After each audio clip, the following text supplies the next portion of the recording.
key elements of a story? And if someone has to start, some of the critical elements that stories will have to have is time, place, a related sequence of events, and some kind of an aha moment, some amount of surprise. but how do you create the hook? Now everyone wants like first 30 seconds, the hook is created. Someone should be open to listen. You don't have to worry about the hook, Nidhi, because nature has created that hook for us. And the brain loves stories. And that love for stories, according to me, is because of our evolution. If you read Yuval Noah Harari's book, he talks about how the humans have become the most powerful species because of storytelling. And why is that? Because every generation has been able to pass on their wisdom to the next generation using stories. The question is, are you making sure that the story is going to pass on the message you want? Because in business, you have to have a reason to tell that story. Hello, hi everyone. Welcome to the Pursuit of Leadership podcast. Today we have Indranil Chakraborty with us. He's the founder at Storyworks and author of best-selling book Stories at Work. He has more than 20 years of experience working in great organizations like Unilever, Tata, and Mahindra. He's an IIM pass out as well as he's an engineer from Jadavpur University.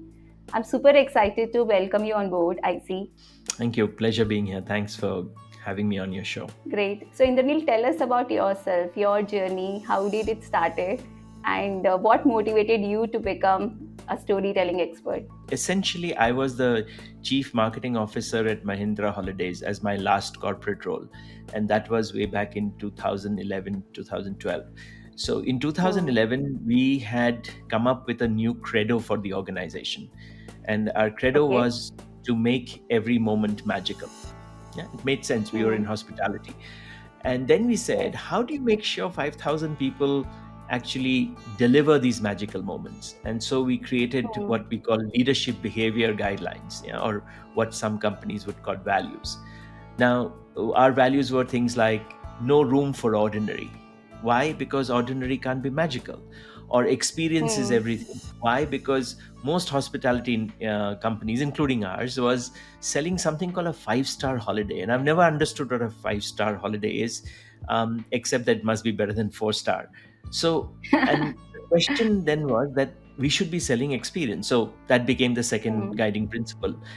Now, and we had four such guiding principles. While in head office, everyone was very happy with those. It seemed to Hmm. be, very nice, very, very different and aligned to our credo. The thought that kept bothering me is, how do I get 5,000 people to understand this? It is not about translation into all the Indian languages. How do you get your essence? How does the housekeeping boy Hmm. in some Rajasthan Udaipur resort or something like that understand no room for ordinary? And it is in that quest of trying to figure out what is right that I stumbled on storytelling. Yeah, I had read a blog from a guy called Shawn Callahan, who wrote that in his blog that the best way to convert something abstract into something concrete would be to tell a story.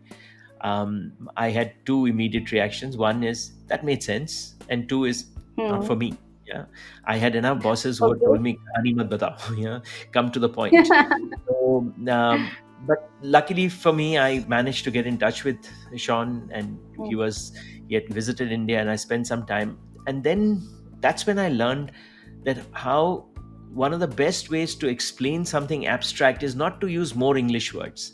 So if you think of Hmm. most organizations where we are trying to explain something, whatever it may be, a leadership behavior, it could be a concept, it could be a philosophy, it could be a value, we typically use more English words to explain one English word. Yeah. And Yes. instead, can we bring it alive using examples? Yeah. Now, Hmm. and when I was able to do that, I saw magic happen. And utilizing examples from the same organization to explain these things, it becomes very powerful. So the same thing happened in Mahindra Holidays. We collected the right stories, we used it. And when I Hmm. saw that it was so powerful, I realized that this is something that was exciting. It was both good fun and a big challenge, because there was almost no one doing it in this country. So I met people Yeah. after people, gave me a good cup of tea, and then said, You don't understand our business. We can't use stories. Our clients are very serious. Our board is Hmm. very serious. But yeah, life has come a long way since then. Yeah, that's very inspiring. And what are some of the important lessons you have learned along the journey? No, I think the first lesson I learned, and this is probably going to be a message that I would like to share with any of your listeners who are trying to do something on their own, yeah, or start something Hmm. on their own. One of the things that I believed was that, I had worked in large organizations like Unilever and Tata and Mahindra, and a lot of people that I knew were in senior roles, and I thought it should be easy to go and do business development. Yeah. And what I figured out is the last place you should try to do business development is from with people who know you well. Yeah. Now Hmm. that sounds counterintuitive, but the reason for that is two. One is, there is a set of people who feel that if they know you well and they give you business, there could be repercussions in the organization that they are giving you business not because of your ability or quality, but because they know you well. Yeah. So Hmm. that would be, an ethics violation. Then there's a set of people who know you as that person that they met you, right? You are that young product manager. You've not grown in their eyes to be someone else. And so Hmm. I wasted a lot of time trying to meet people I know. Yeah. Whereas most of my business in the initial days and even in the initial years came from people who didn't know me, who understood what I was trying to do and took a bet on trying to do it with me. So the question is, do we not go back to those or am I telling people who are starting, don't go to any people you know? No, you go to those people. Do not ask for business.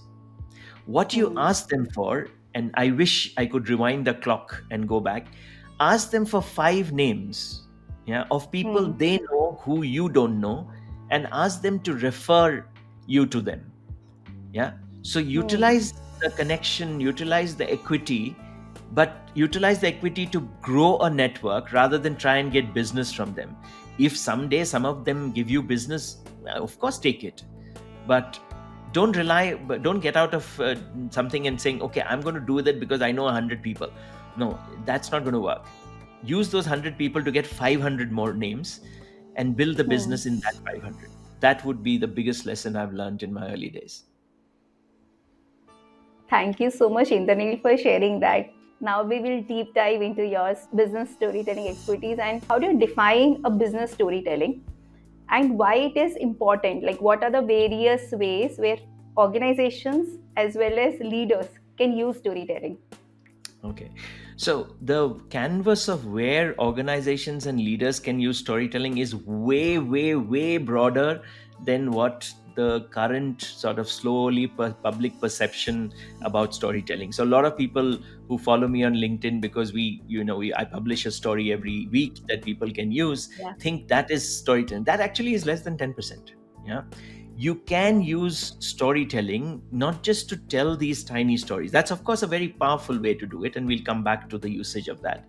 But you can use stories and story structures to do much more. Let's take Hmm. one example. Yeah. Would you agree with me if I said that people have to first buy you before they buy your idea? No, I agree because if they trust me, then they will trust more on my idea. Now, the question is, let's say you're meeting someone for the first time.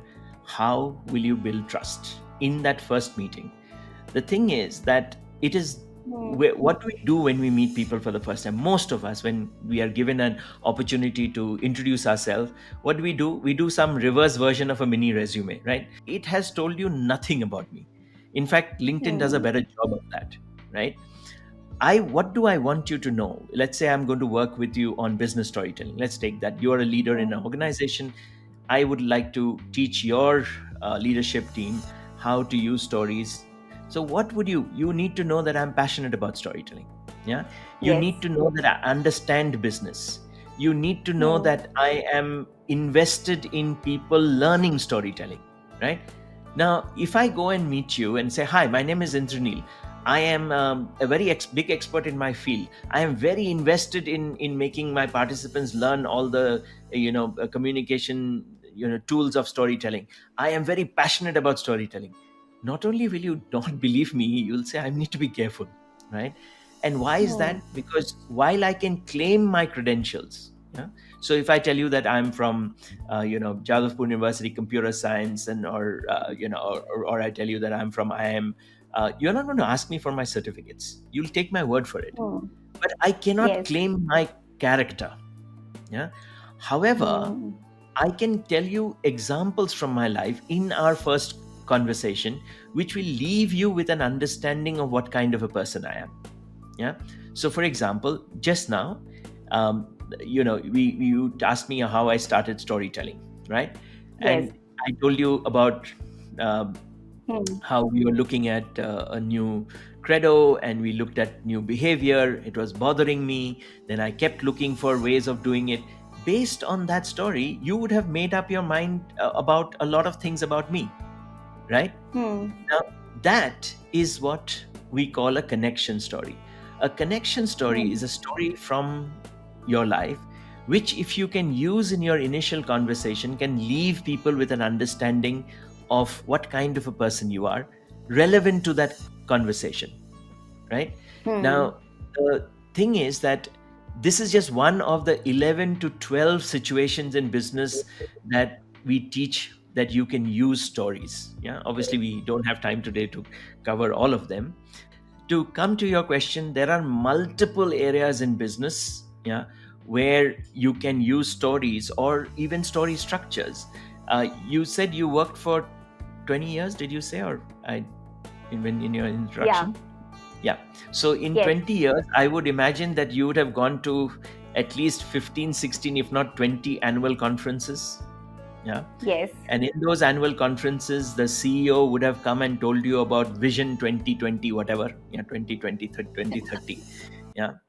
On Yeah. that evening, if I came while you were having your drinks and dinner, and I said, Nidhi, what is Vision 2020 all about? What are the chances that you will be able to repeat everything? Yeah. No. Only if So someone tells me a story, I will remember. Otherwise, on the drinks, so I will forget only. yeah, and then for me, I remember I used to come back from such conferences, and my team would say, Hmm. "Boss, where were you last week?" I was in Goa. What were you doing in Hmm. Goa? Oh, we had Vision 2020. Boss, what is Vision Ah. 2020? PowerPoint will come. I will take you guys through it. PowerPoint will come. But you can, in one of the things I teach people is how you can take your vision and craft it like a story. You don't write a Hmm. story about your vision, but you write your vision like a story is written. And when you do that, Yeah. you get the power of stories, which is easy to understand, easy to remember, and very importantly, Hmm. easy to retell. Yeah. So I'm just giving you a few examples. As I said, that there are multiple use cases Hmm. of stories in business. If you can share what are the couple of key elements of a story, and if someone has to start a storytelling, what is the process one can follow? Okay. So I'm now going to go back to what I said was 10%, right? Which is using experiences, using stories to make something abstract concrete. So in when you're talking about such things, which is tiny anecdotes, some of the critical elements that stories will have to have is time, place, a related sequence of events, and some kind of an aha moment, some amount of surprise. Yeah, because if there is no surprise, if it's run of the mill, then while it'll have time, it'll have place, it'll have a sequence of events, but so what? So for example, if I said, Nidhi had called me and she wanted to have a podcast session, and so she sent me a calendar invite. I made sure that I was looking at the invite, I was on time, we had a podcast. So what? Yeah. Why? Because it had time, it had place, it had a sequence of events, right? They were related. You wrote, I got ready, etc. But there was no surprise element, so it's not a story. Normal is never a story. Normal twist is a story. Now, coming to how can I start my journey into business storytelling without, let's say, going in through a training program. Of course, my book is written for those who can't go to a training program, but let's say you're not even Yeah. reading the book. How can you start your journey in storytelling? To do that, I'm going to first ask you, in your 20 years of working, have you ever had a situation where you've told your team, guys, this is not the way to do it. Yeah, do it this way, this way, this way. Got it? And they said Yeah. yes. And then you asked one of them, repeat it. And they repeated it perfectly. But 7 days later, Mm. they were still doing that whole thing. Did that happen to you? Yeah. Yeah. Why does that Yes. happen? It happens because of two reasons. One is when you are explaining something like that, you are only speaking to that part of my brain that does not visualize, yeah, and is not good with memory, right? Mm. Now, the first thing that you can do with storytelling is to correct that. Now, in that time when you told your team this is not the right way to do it this way, this way, this way, Mm. how did you come up with that idea? Yeah, when we give Mm. advice, when we give opinion, when we share a point of view, we don't pull those things out of thin air, right? It comes Yeah. from experiences. It is either your experience or experience of Mm. someone else that you have heard, read, or seen. Would that be correct, Mm. that all your opinions, advice, points of view come from your own experiences or experiences of others? That's correct. Okay, now let me translate that into my language. All your points of view, all your opinions, and all your pieces of advice comes from stories that you've been part of, or stories that you've heard, read, or seen. Yeah. Now, the first step or journey to be a storyteller is, can you replace just giving the point of Mm. view with also sharing the incident that created that Mm. point of view? Yeah. And then see what happens. So let's Mm. pretend that you are part of my team, and I told you, you know, Nidhi, the most important thing is to keep calm under pressure. Yeah. If you Okay. lose your cool under pressure, you will never be able to take the right decision. Now, obviously, you Mm. understood and you'll nod. If someone asks 3 days later, what did Indranil say? I don't remember, right? Why? Mm. Because I've spoken to that part of your brain that can't remember. But what if I said this? You know, Nidhi, I really believe that you need to keep your calm under pressure. I remember, many years ago, when I used to live in Bombay, I have dogs, and two of my dogs are extremely scared of cracker sounds. So we had taken the dogs and gone to this farm near Lonavla. On the day that we were supposed to come back, I was washing the car when my wife came and said, "Where is Zen? Zen is our golden Mm. retriever." Yeah. I said, "I just saw both the dogs here." He said, "No, I can see Zara, but I can't see Zen." So I said, "Okay, Zen Mm. will come. I'll whistle." I whistled, no Zen. And we started Mm. looking around. This was a big farm. I climbed the water tank, like in Sholay Viru did, Mm. and I tried to look outside, and I couldn't see him. I came down. Then I remembered one thing, that Zen has this funny habit that if he gets stuck somewhere, let's say behind a door, Mm. and you whistle, he keeps wagging his tail, but he doesn't bark. So if he's stuck Mm. behind a door, you'll never know he's there. So I called all the helpers and said, "Open the garage, open the storeroom, open this, open that, whatever I could see."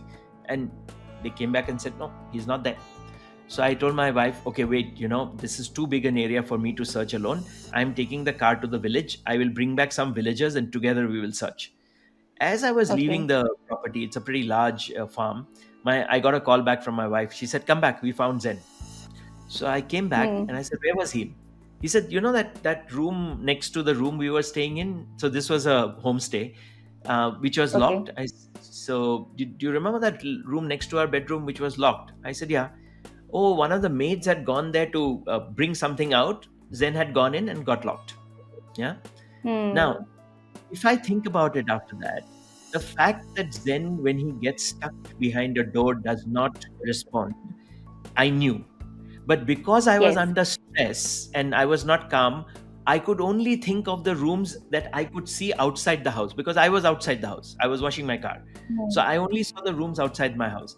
But if I had kept my mind calm, I could have thought of what other doors are there in this place. And just behind me, there were a few, right?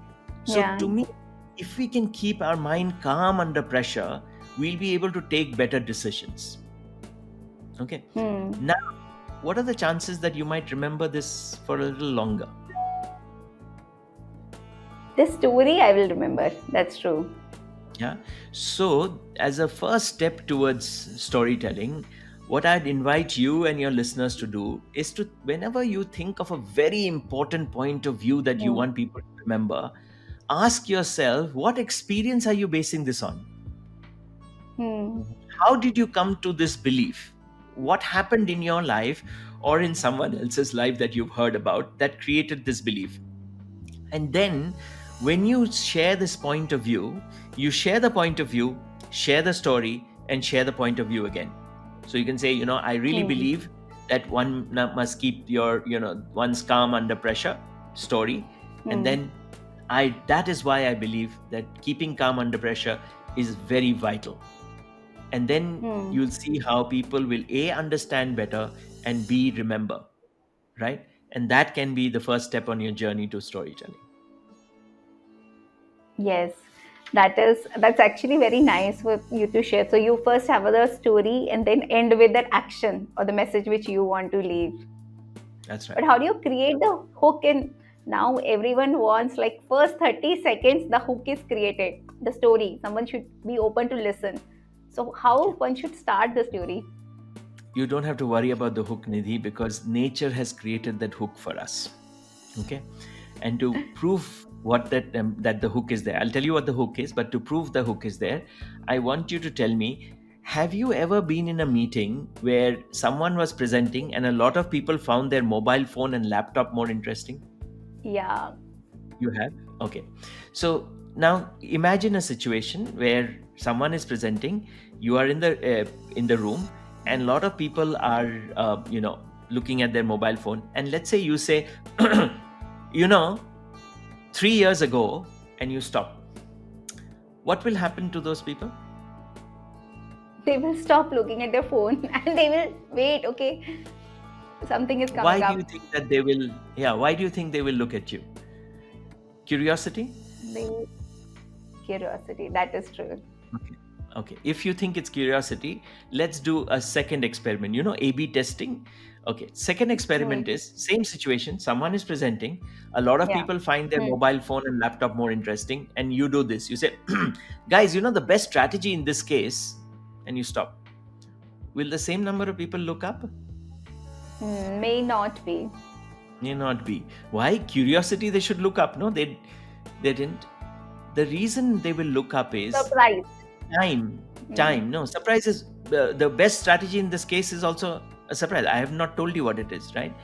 Now, Ah. time is a trigger. So when I say 3 years ago, it's a signal to the Hmm. brain that a story is coming. And the Hmm. brain loves stories. And that love for Hmm. stories, according to me, is because of our evolution, right? If you read Yuval Noah Harari's book, he talks about how Hmm. the humans have become the most powerful species because of storytelling. Hmm.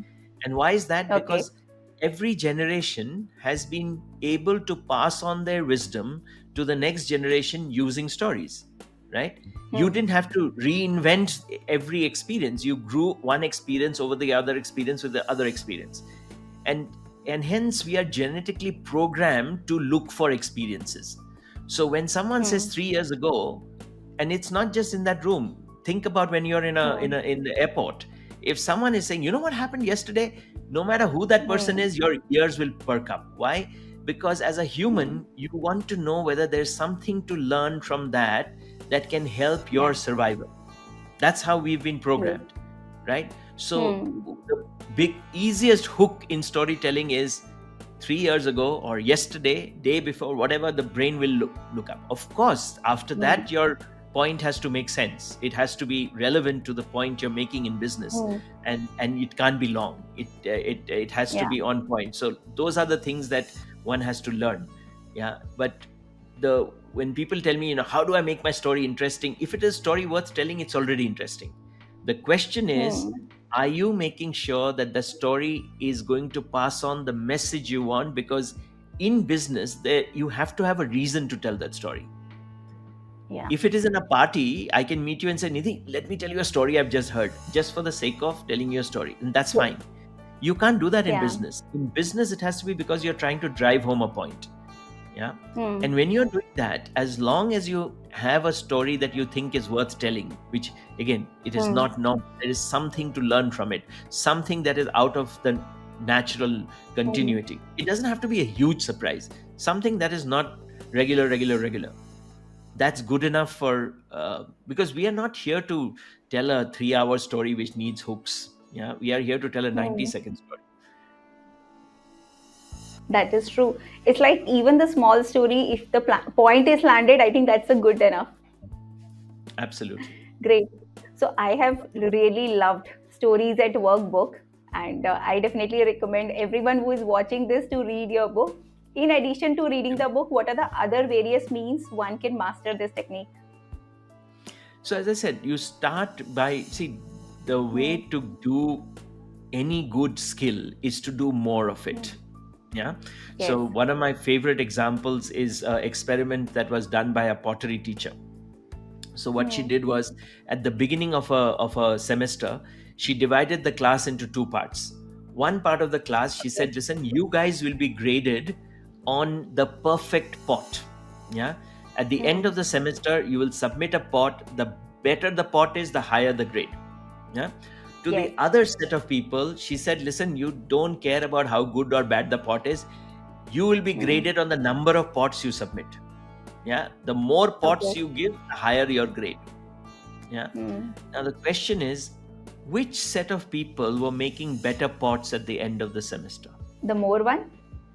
Absolutely. Yeah. Not because of anything else, but because as you make pots after pots at your pot, you'll get better. If you're trying to make that Hmm. one perfect story land, it's going to be difficult. You keep It's going trying, to. keep trying your little stories. You're Hmm. trying to share this, your experiences, etc. And the more you do it, the better you will get. Yeah. Same with those Hmm.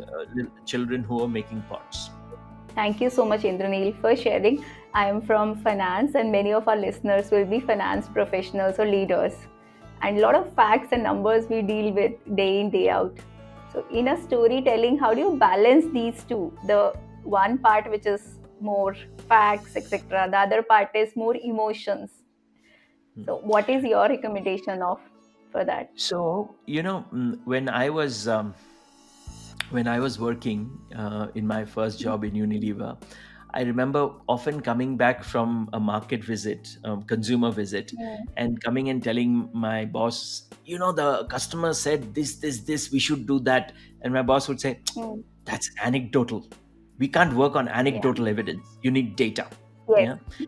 Now, Hmm. I wish then I had a definition of data that I have now. And my new definition Hmm. of data is nothing but a plural of anecdote.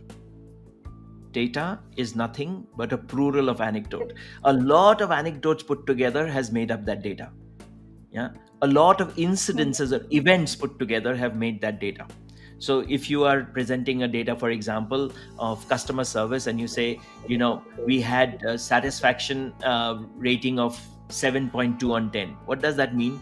2.8 on 10 people did not like your product. Hmm. They must have Yes. had some experience.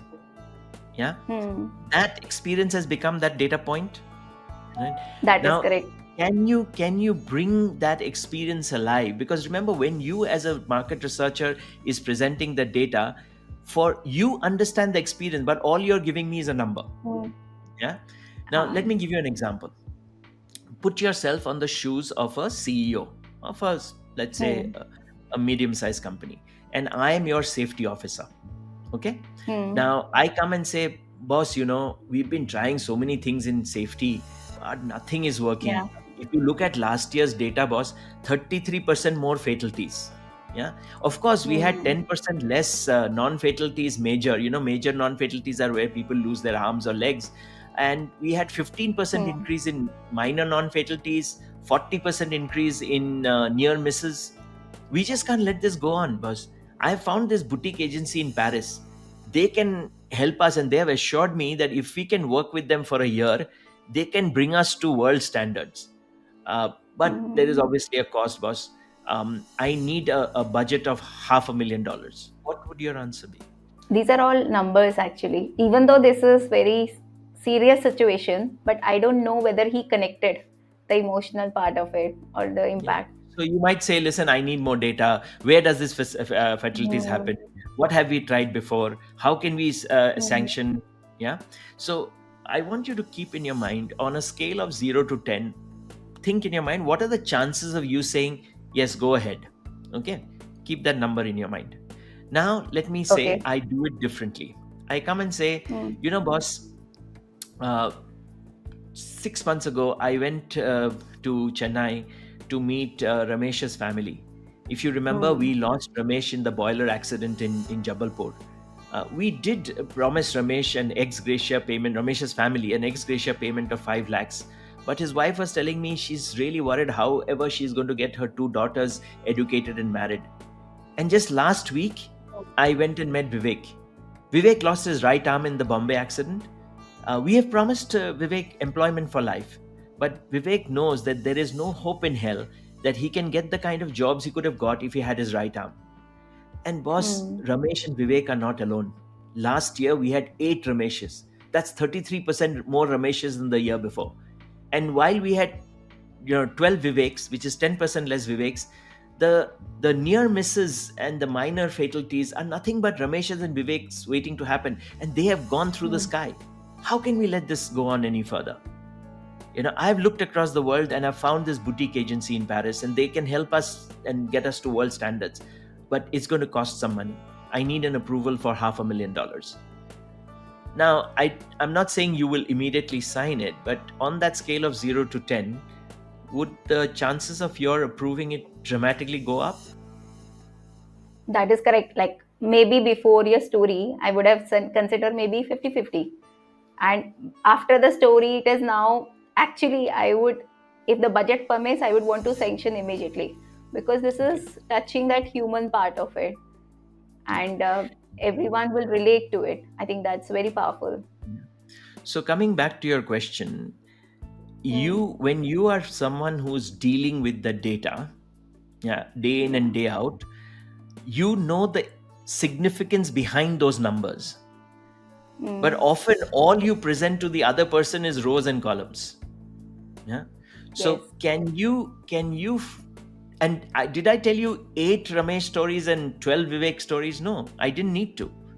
I just used one Hmm. story to bring you onto the same page of that number, right? Yeah. So can you think of how you can bring your numbers alive by Hmm. taking people to the incident that created that number? Yeah. Hmm. I'm not saying that will be true for every line item in a balance sheet or a P&L, but most often there is every number is nothing but a tally of certain incidences that have happened, yeah, which Yes. you as the person with the number are very aware of, but the for the other Hmm. person is just a number. Bring that alive with the incident that created that number, and you'll see that that's a huge step in the journey to get other people on the same page as you. Hmm.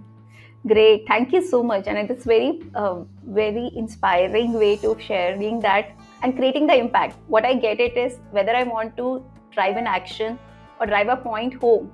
If I bring in those insights in the form of stories, that will connect to the person very well. So, how do That's you true. really assess the impact of a good story? I mean, what is my measure in finance? We always say about ROIs, or what is my measurement for a good story? So the question is, what did you want the story to do, and has it achieved that? Yeah. Mm, And so because as I said that in the work I do, I can talk about 12, 14, mm, 15 different situations in yeah. which you use stories. So depending on the situation is how you'll measure. So in a situation where I'm trying to build rapport, and I used Mm, what I call the connection story, the proof or the ROI is, have I created that rapport? If I'm trying to change mm, your mind, have I been able to change your mind? Yeah. um, mm, so that to me is but coming to your finance question of ROI, um, my favorite example is where the ROI of storytelling was well over 8,000%. Okay, let me give you the example. So there, and you can go and look this up, and so can your listeners. You can try out a site called significantobjects.com. Yeah, Okay. significantobjects.com. I'll send you a link. You can put it below your Hmm. podcast notes. So what someone did was, two people, Rob Walker and Joshua Glenn, collected, little trinkets from eBay and Hmm. garage sales. Little second-hand items. It could be a ring, a little souvenir, a plate. In fact, one of them was a bottle Hmm. opener, and they paid, between whatever 10 cents, 20 cents for all these. They collected 40 Hmm. items, and then they went to writers and said, write a backstory for each of these items. Yeah. So Okay. obviously in this case it was fictional.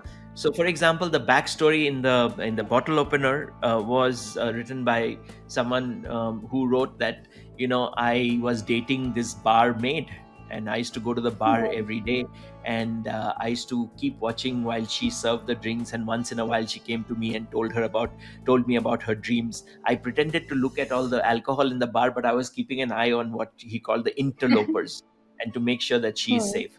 One Friday evening, after the day's work, we decided to take a few bottles of beer and go to the terrace of the bar. And I was walking up, and I had this bottle opener in my hand. And I was already a Hmm. bit drunk, and the bottle opener slipped from my hand and went through the fire exit down to the ground, and it started to rain. So all we did that night was sat in the terrace and just swap stories. We never had that beer. This is that bottle opener. Hmm. Yeah. So like this, they had 40 such stories, and then they put the whole thing back into eBay. Yeah. On Okay. an average, they sold every item for more than about 800% price. So if you bought it at, let's say, 10 cents, you sold it in many dollars. Yeah. And the highest was 8,000%. So if someone asks me what is the ROI of storytelling, that is the ROI of storytelling. Great. So anyone who wants to really, master this skill, remember the ROI would be great. I think what would be one of your most favorite story, which is about driving a business growth. So one you shared about business, which we can grow or we can convince. On the brand building, this is one of the last question in this section. How someone can use to create their own brand. Okay. So again, see, thank God you went to own brand, because there is the other bit of brand storytelling, which I don't want to get into, because there are enough brand storytellers available in the country and in the world. When it comes to personal branding, yeah, Yes. it is, how do I get to know who you are? Yeah. Hmm. If you can, in your conversations, share with me examples from your life which has driven you to become the person you are. Yeah. Hmm. That's how your brand will be built. So first, of course, like any other brand, you need to, what is a brand? And end of the day, brand is a unique position in someone's head about you, Yes. right? Unique position, Hmm. not just a position. Now, what is the unique position you should have? What are the, so if you Hmm. look at dimension, what are the things in on or factors under which you are differentiated, right? Hmm. And then you have to tell me examples from where I will think, she's like that. So let's Hmm. say, if the differentiation, that I'm just making this up, but the differentiation that you have is that you are extremely entrepreneurial. Yeah. Hmm. Can you Yeah. share examples from your life without using the word entrepreneurial, where I will come to Hmm. the conclusion that you're entrepreneurial? Yeah. Let me give you an example. Hmm. So when I grew up in a place called Shillong in the Northeast. Yeah. Hmm. To a middle class family, but somehow my parents managed to put me into a premier education institute called St. Edmunds, where almost all my classmates were from more affluent families, tea garden kids, etc. And they always had more money to spend in the tuck shop, the canteen. So I Hmm. remember when I was in Yeah. class 3, I came up with this idea of running a comic circulating library, and that too with borrowed comics. And I made a bit Hmm. of money, not as much as they had, but much more than I ever had. And things like that have always excited me. If I just told you the story, there is high chances that you will associate Hmm. the word entrepreneurial with me, right? But if I said I'm entrepreneurial, it doesn't work. So if I Yeah, want to claim the accesses on which I want to be differentiated, it won't work. But if I can keep telling you tiny stories about my life, which allows you to come to the conclusion of those hmm. elements on which I'm differentiated, that's how the brand will be built. Great. Thank you so much, Indranil, for sharing us many, many things about storytelling. And it really gives me more thinking points for everyone, something to work upon, and some insights which they can take away. Now we are moving towards our third section, and that is rapid fire with you. So, Indranil, are you ready for that? I don't know. Let's give it a shot. Yeah, sure. So I'll ask away series of questions. So, which is your favorite book? Lust for Life. Yeah, Okay. it is the book about Vincent van Gogh. It's his Hmm. biography. It is a book that always inspires me. Okay, great. Which is your go-to storytelling technique? Go to storytelling technique is starting with time, as I mentioned earlier. That's the first thing.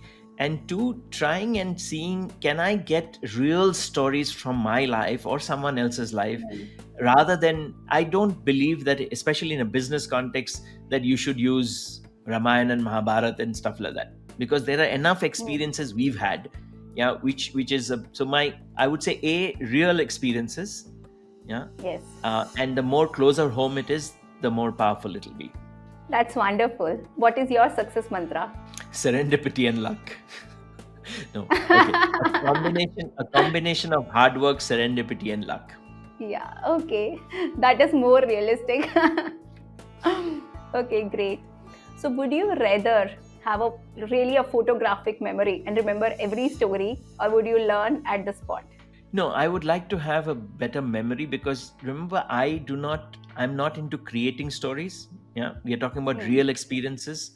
So Yes. being able to create a story on the spot is of no use, because that's not what I believe in. I believe that storytelling in business has to be real, it cannot be made up. And so, and Hmm. remember what I said, that all the experiences that we have is created the opinions we have. But it's not Yes. always easy to say, okay, I believe in this. Why do I believe in this? It may not come very quickly. So if I had a great Hmm. memory, I know that I have to rely on a story bank. So if I had a better memory and a photographing memory, that would be awesome. That is wonderful. And whether you would want to go back in history to a very important event or want to go to future for exploring the future of storytelling. I think future, because too many people are thinking that AI is going to replace storytelling as well, which I personally don't believe. AI can help me, maybe, when I'm shifting through the net trying to find a story, an AI engine might help me find the right story. But I can't see AI replacing, especially because, remember, we are talking about made up stories. Yeah, we are not talking about Hmm. hallucinations. We are talking about real events. And so I Yeah. would be very keen in going maybe 15 years in the future and just say, how has AI impacted business storytelling? That would be very interesting. Your go-to sources for creating story bank. So no, I there's no one go-to. I wish there was, honestly, because as you would know, that I try and record a real story every week, and finding a real story and then finding 3 4 authentic sources to corroborate the story is a tough ask. It takes a lot of our time. So I wish there was one go-to source. There isn't. Yeah, so I listen to different podcasts. I keep reading, as you can see, lots of Yeah, books, I can see. and I Hmm. and try and find stories worth sharing from them. So no, there Hmm. is no one go-to source. However, for your listeners, given that we've done a lot of hard work ourselves, on our website there is a story bank which already has about 120 stories. So that Hmm. could be a starting point for some people. Actually, I was also using, for me, what is your most inspiring story, anecdote, or a quote from your own book? From my book. I like the first story that I quote in the book, which was a story told to me by Mukul Dioras. Mukul Hmm. is ex Unilever, currently heading Colgate Palmolive in the whole region. And Mukul tells this story, which is, I start my book with that story, where he was a management trainee. Yeah, and he Hmm. went to a wholesale market as part of his sales training, and he saw that one of our products was being sold at, at very low margin. Yeah, like the Hmm. person was keeping, I forget what it was, let's say 2% margin. Yeah. So Okay. he asked this, there was a young boy whose father's shop the young boy was running. The young boy Hmm. would probably be in his teens. And so Mukul said, why are you running a business with such low margin? You buy products Hmm. for 100 rupees from us and you sell it only at 102. So the guy looked and said, yeah, that's not how business is done. You see, I have 2 weeks of stock. Yeah. Hmm. And your sort of what do you call it, distributor gives us Salesman. 1 week of Hmm. credit. Yeah. So Hmm. I have only 1 week of stock, which means I'm rotating my stock. Yeah. Hmm. 52 times in a year, right? Hmm. 2% into 52 times in a year is 104%. Yeah. So business is like a wheel collecting gold dust. Every time it runs around, Hmm. it picks up a little more gold dust. Yeah. And to Yeah. me, that was quite a nice story that Mukul told. Yeah, that is very nice, very interesting story. Any closing message from you, Indranil? Story on. Yeah, we all, the what I'd like everyone to know is that while yes, I supposedly teach storytelling, what I mean supposedly is actually all of us are great storytellers. Hmm. There, I Hmm. more than 5,000 very senior leaders have gone through my program. I don't think I've taught any one of them storytelling. Why? Because I don't need to. Everyone is a great storyteller. What we have to open our eyes to is that we can bring that power into business conversation. Because think about it. Hmm. Think about all the times when you had an important meeting. Before the meeting has started in the conference room, what are you doing? You know what happened today at lunch? Or, oh, that was, you're telling stories. Hmm. After the meeting, you're telling stories. And in the meeting, you become this boring bullet point person. Yeah. Take One, two, that three. skill that skill that you already have, bring it into the Hmm. place where it is required the most. Yeah, so that would be Hmm. my parting message. Great. We are all a great storytelling. I think we just need to discover and master it and sharing in business context. And with Uh, your help, we have learned, I have become much wiser. Yes, lot to learn, but it's been a great 1 hour with you. Thank you so much, Indranil, for your time. And for all viewers and listeners, I would really encourage to read your book, to listen to your YouTube channel and go to website, and also really learn and master all stories. It will become a even much wonderful place. And thank you so much to everyone for listening in. And do subscribe to Pursuit of Finance and Leadership. That's the channel we're bringing in leaders to help you grow in your career journeys. So thank you so much for your time and have a great day, evening. and thank you again for having me, and to all your listeners, go ahead, tell stories. Great. Thank you. Bye bye.